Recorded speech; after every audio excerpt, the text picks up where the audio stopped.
Hello, I am Badri Narayanan from the School of Computer Science at University College, Dublin.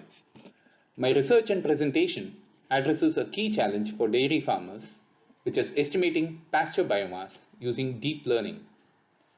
The machine learning aspect covers three areas. Firstly, how do we enable supervised learning on small datasets because of limited ground truth? Secondly, how do we tackle missing labels in the data through weak supervision?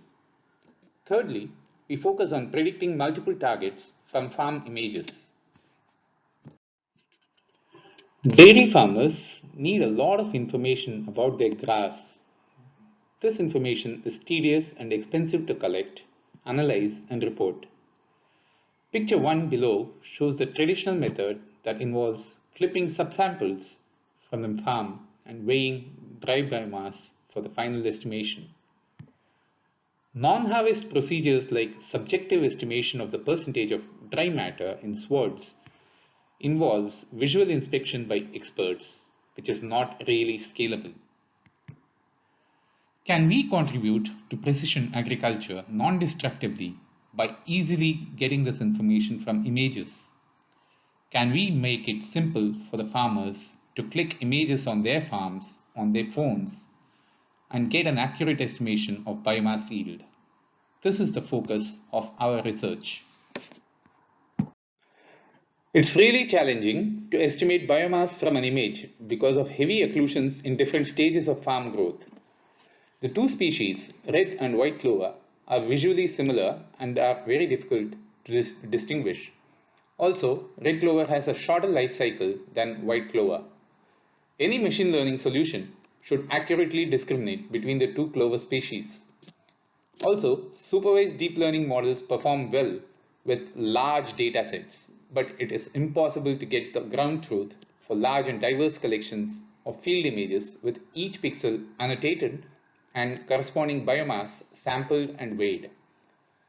Use of techniques like semantic segmentation for biomass prediction from an image involves a multi-step approach that trains on a large amount of synthetic images and a small number of labeled real images.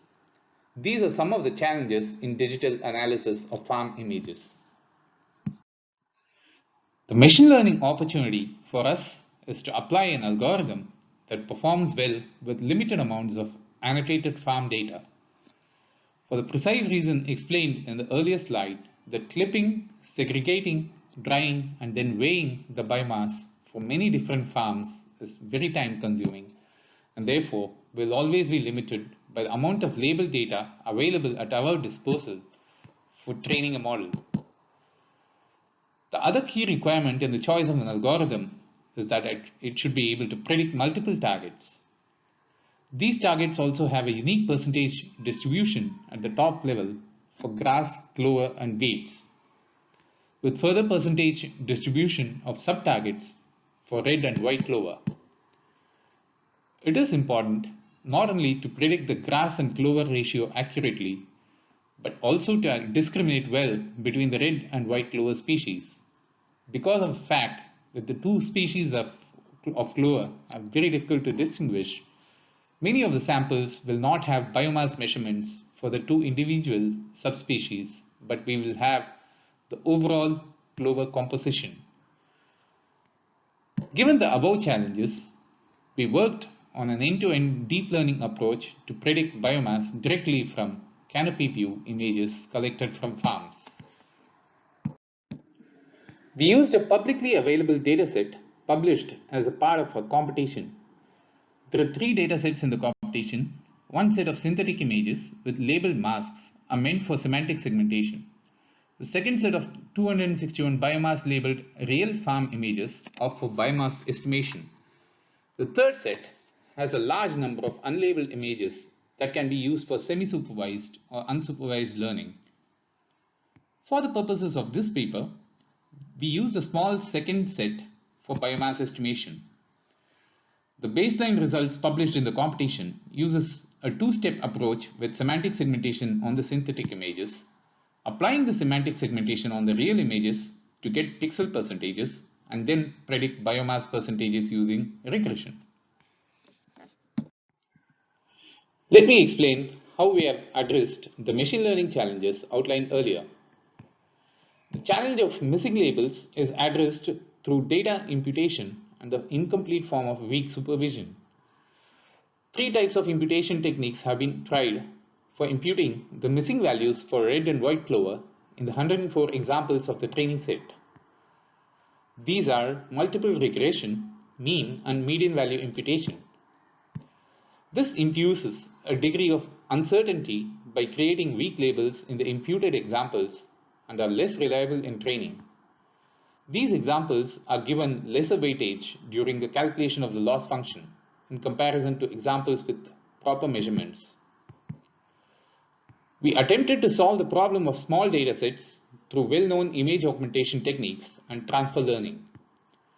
We worked with runtime augmentations of all training images that expanded the dataset by 10x. The network was never exposed to the original images. The transformations were powerful, at the same time gentle enough not to disturb the ground truth. We used pre-trained weights from ImageNet for transfer of feature representations from the VGG16 network. The third challenge of multiple targets with percentage distribution is addressed through multi-output regression in the output layer with 4 neurons, root mean squared error as a loss function, and softmax activation for computing percentage composition.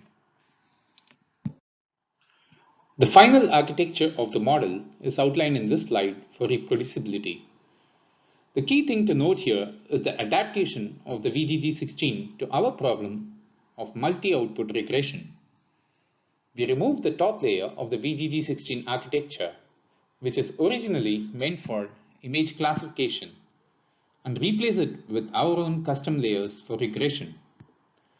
We also freeze the weights of the convolutional layers by making them non-trainable. We use mean absolute error as the evaluation metric for comparing models that employ the different data imputation techniques. Here are the highlights of the final results. When we look at the validation results, while we may observe that the median imputation technique does well overall, what we are more interested in is the ability of the model to accurately discriminate between the red and white clover species. For this reason alone, we believe that the mean imputation technique performs much better. The results from our model on the test data furnished by the competition confirm that the overall better performance is from mean imputation technique in comparison to the published baseline. The error for red clover and weeds are much higher than the baseline though, and future experiments from our side are targeted at improving this aspect of prediction. So, to summarize, our approach to predict biomass directly from real images works well.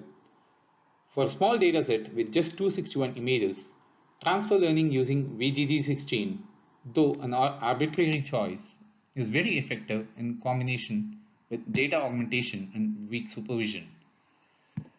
We do have plans to explore transfer learning with other architectures as well. We also intend to take advantage of the large amount of unlabeled images to explore the efficacy of semi-supervised learning